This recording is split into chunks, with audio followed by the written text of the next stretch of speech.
I think everyone who's a creative will continue to be creative, no matter how they're doing it. Like whatever, you will adapt. Like that's what we do, right? That's what we make.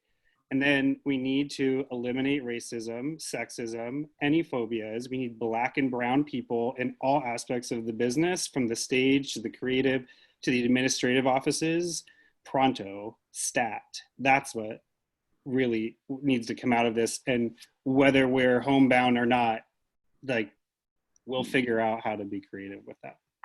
Yeah, it's unacceptable that I don't know any Black female directors of opera, like none. And I think that begs a really interesting discussion point of where do we begin to foster this? And for me, the answer starts in early arts education.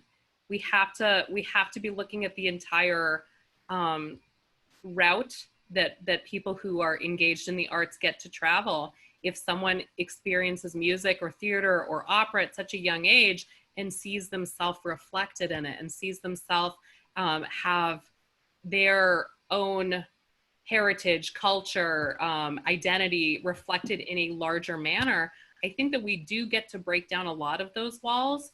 But for also speaking to the gatekeeper aspect of what Adrienne said, I think that when we look at these new positions during and post-COVID, that we're seeing these systems topple for a lot of the same reasons.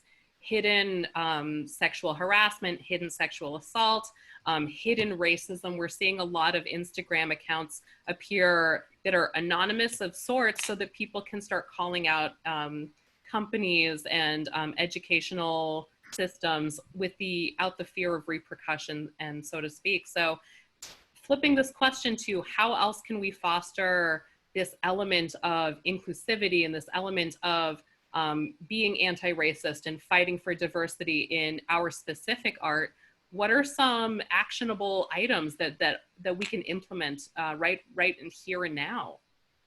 Well, one thing is that you have to turn down work that might help your career if you're not the right person to tell the story, and you have to say to that company, I'm not the right person to tell the story. You need to hire a person of color to direct this, and if you don't know how to find a person of color who is a director, I will help you. You know, like it needs to be sort of like that. You need to take them by the hand and help them deal with it, because it's all of our jobs. So that's one thing. And then I think, you know, actively approaching people for mentorship, you know, who maybe are singers and are interested in directing, but sort of never were able to figure out how that is done, you know, to really be an open and helpful mentor in that way.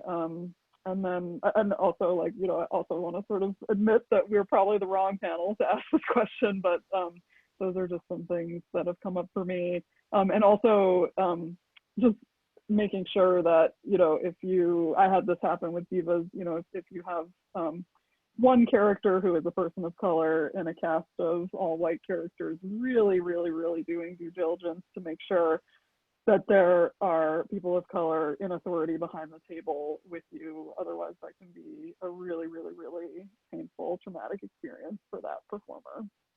And it still can be, but I think it helps.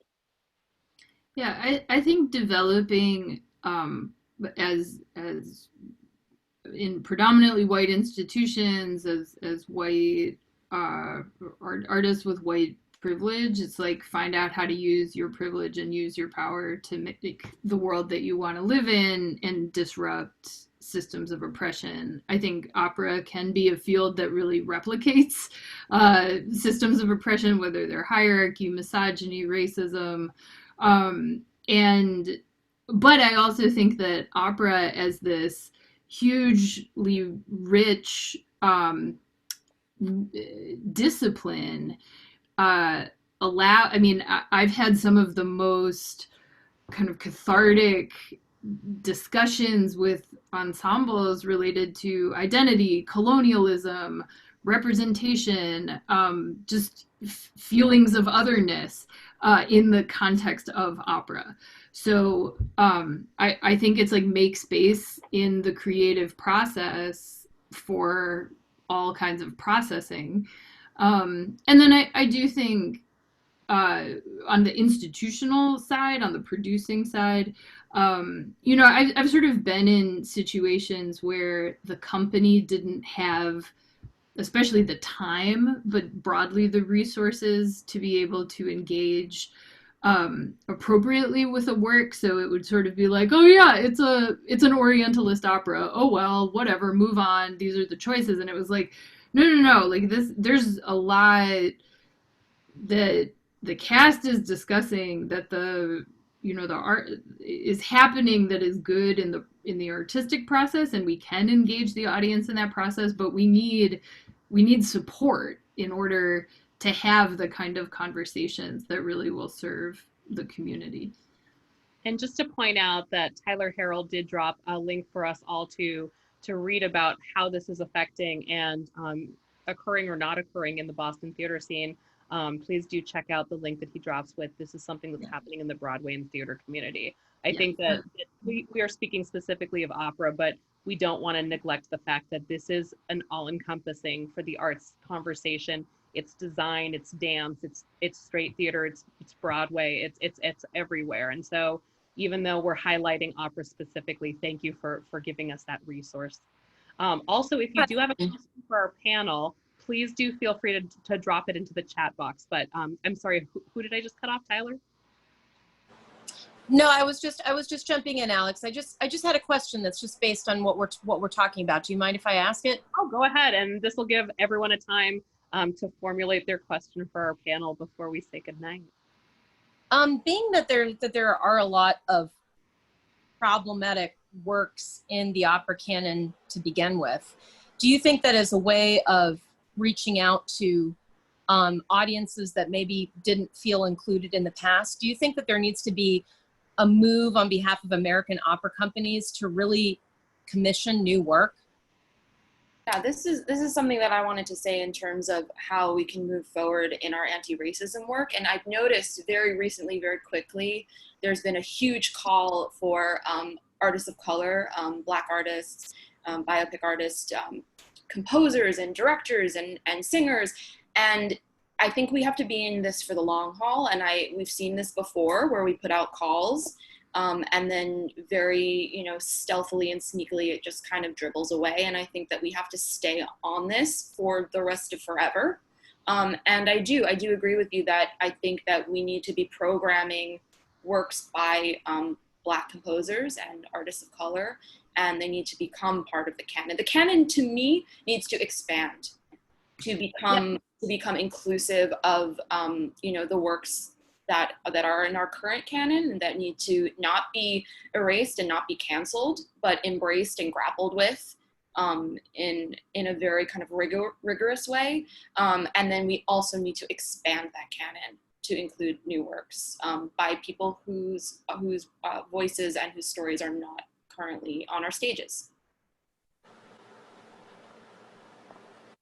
I want to add to this that we're seeing a lot of middle-sized companies really thriving with the faster turnaround of programming. So on the tails of what Rebecca just said, I want to iterate that we can keep supporting these at companies that are already programming them with financial support or with visibility on social platforms. If you can't give generously, you can always give in mention and in support to your own audience. So these are, you know, cross-referencing ways, and they're small actionable items, but they are, I love how you said for forever. Totally agree, here. And then Roxy threw down in the mention chat box from the puppetry side, check out our current initiative supporting Black puppeteers that we are supporting at the Puppet Showplace.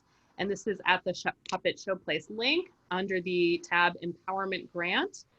Also in the chat box, you will find the link for Adrienne's Helios Opera, the modular opera projects. If you scroll up a little bit, you'll have access to those after today's call. But if we have any questions from our audience members who don't want to type one, ask it directly, please feel free to unmute and go ahead.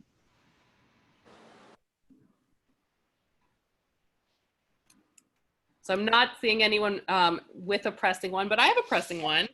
What do you like in the audition room? What are you looking for? Physicality.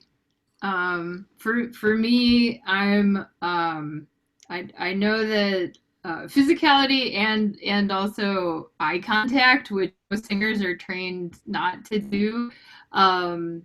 But I'm looking to meet a character and in a performance. So that yeah. So that's what I'd like to see. Like, I'm listening for your voice and the match of your FOC to what we're looking for and how it would be balanced with other people in the cast.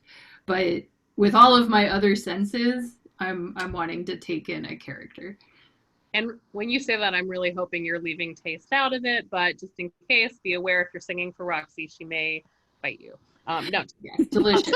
No, I am known. I think people like singing for me in auditions because I really like listening to people sing standing very close to me. So I spend most of my auditions looking like this. You are so funny. There is nothing that makes me more frightened in the audition room than somebody too close to the table. I'm like, oh no, that's going to get interactive. Oh no, they're going to touch me. I love it. Well, same question to Rebecca and Nathan and Adrienne. Who stands out to you? What do you look for? Yeah, I'm actually looking for a lot of what I look for in a theater audition, which is truth and, light in the eyes and connection. And I want to know, it's communication to me. If I don't know the aria, will I know who you are and what you want when you're singing it? Yeah.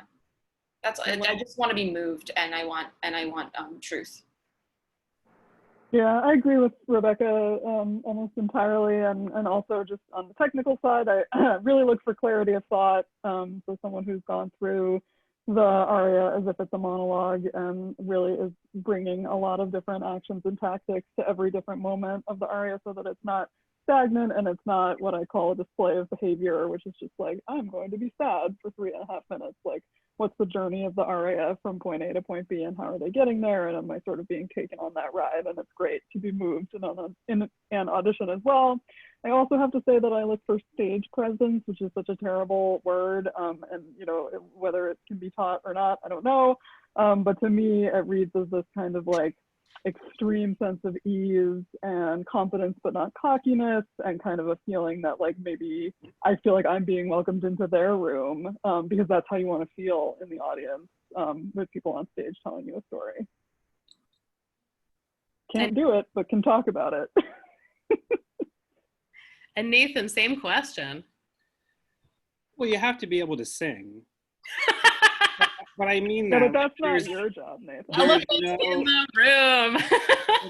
there's no acting that can get you out of not singing well. And if I believe that if you're singing, that is part of what your job is as an artist. And the people who sing really well always have something to say. You know what I mean? So if you really are doing that job, like, what more can you ask for? I love that. So we are looking for truth. We're looking for people who've done their homework. We're looking for people who are comfortable in their whole body. But at the very root of it, please be focused on the singing as well, because opera is opera. One last thing, Alex. Of course. You better respect the accompanist. Holy gosh. If you come in and are rude to the pianist, you could sing the best thing with the best stage presence, physicality, whatever. Yeah, agreed. The pianist is there to also help cover you. So maybe no snapping at them and no looks if they didn't play at the tempo that you didn't tell them. So in our chat box, we do have Nathan mentioned Guerrilla Opera's Backyard Bash. So please do check that out. And Nathan, when is that coming up? There's 2 dates in August. So it happens on 2 different dates, and it's a group that I've worked with for a long time. I'm now the president of the board for that organization. So this event will have a bunch of composers and some of our all-stars talking about projects that are in sort of in a working order right now into next season.